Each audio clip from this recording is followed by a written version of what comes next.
Now time for the 7 things you'll be talking about today. Number 7. In response to the absurd notion that people are talking about a return to slavery, and clearly fake text messages are going around about plantations to university students who are being assaulted by MAGA-wearing hat people. Yes, that's a real thing. Jussie Smollett did not attend the University of Alabama last week, but apparently his ghost lives on. The Root, an MSNBC website, explores concerns about modern practices that resemble past systems of bondage. The article highlights how exploitation of the prison industrial complex, labor trafficking, and economic inequalities mirror conditions of forced labor. Additionally, addresses fears that legislative shifts could further erode rights, leading to slavery. Yes, could it happen again? I don't know. We don't have the systematic safeguards against slavery's reemergence, they say. Number 6. Trump derangement might be relevant here, but it has turned deadly in Minnesota. Not Minnesota nice here. Nope. A man named Ashley Nephew expressed anger towards Donald Trump and society, killed his 3 children and their mother before taking his own life in an apparent murder-suicide. It is really, really sad. Family members reported that Nephew had been deeply troubled and had recently voiced frustration with the current political climate, which may have contributed to the tragic incident. If you go back and look at what he's been saying online, it absolutely did. He said he can't believe a society is going to demonize him and his children and their alternative lifestyles and all this other weird nonsense. They've radicalized a whole group of psychopaths, and this is going to happen. In a separate case, 33-year-old Corey Burke allegedly killed her father with an ice axe in Rainier Valley, Washington. During an argument on Election Day, she told authorities that election-related emotions led to the killing. Number 5. After a mass shooting during Tuskegee University's homecoming that left 4 people injured, the university has intensified its response by temporarily closing the campus and swiftly replacing the chief of police Rodney D. Smith. The shooting took place during festivities at the university, and it raised urgent safety concerns and criticism of campus security protocols. I don't know what you want to do about this kind of situation. There is a cultural problem, but the idea that the university was just like, whatever, is kind of silly. Tuskegee's president, Dr. Charlotte Morris, emphasized that the safety of students and staff remain a top priority, with the university now implementing stricter security measures and a comprehensive campus safety review in hopes of preventing further violence. It was my understanding that all of this was non-student related. Really not much you could do in that situation, and that's very unfortunate.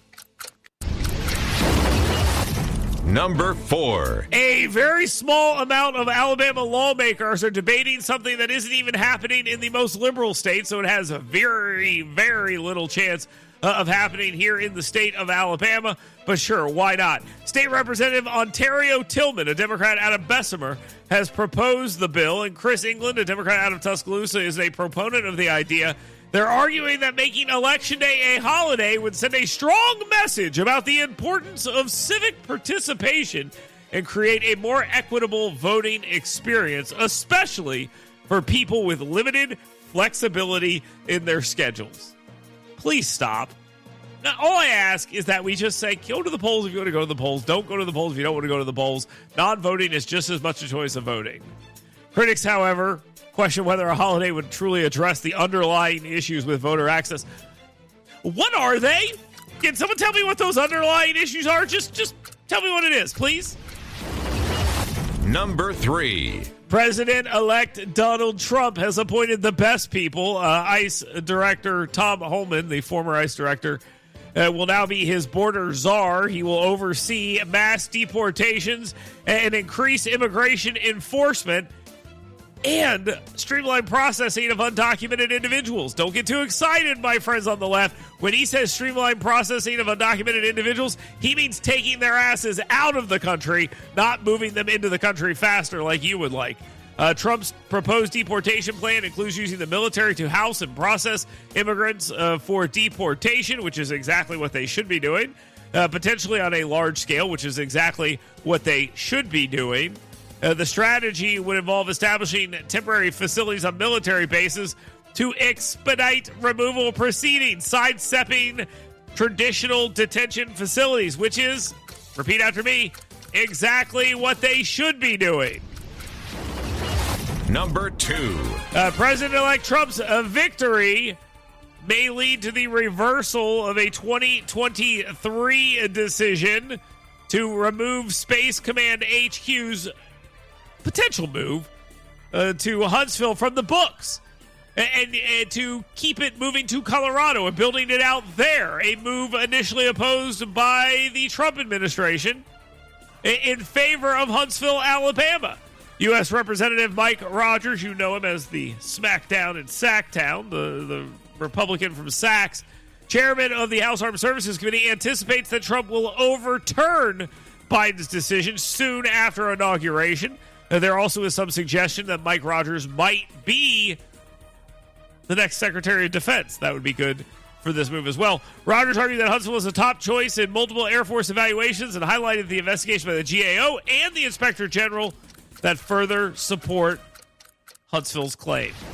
Now, time for the number 1 thing you'll be talking about today.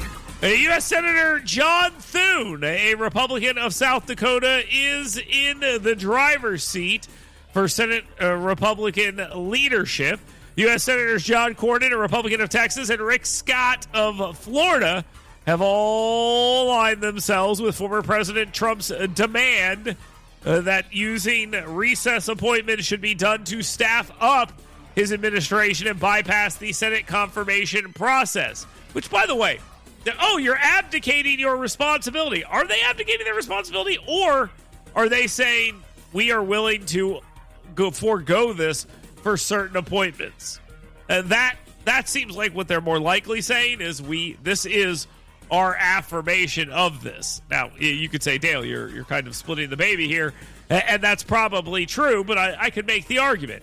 Trump is pushing for the Senate to recess early next year, which would allow him to appoint officials without traditional confirmations, a move aimed at expediting his agenda. Now, there is a little bit of a battle brewing between United States Senators Tommy Tuberville and Katie Britt, or at least there's an attempt to get this battle brewing. I don't think that they're kind of, how do I put this? I don't think that the senators want any part of this. Tommy Tuberville is quoted as saying, "I'm not going to try to persuade Katie Britt on the majority leader race. She'll have to make that decision." There is a little bit of a push to get Katie Britt to support Rick Scott. I think that's probably not going to happen. Okay, I just don't think that is going to happen. From everyone I've talked to in Washington, D.C., they don't think Rick Scott has the votes, and they're trying to move people.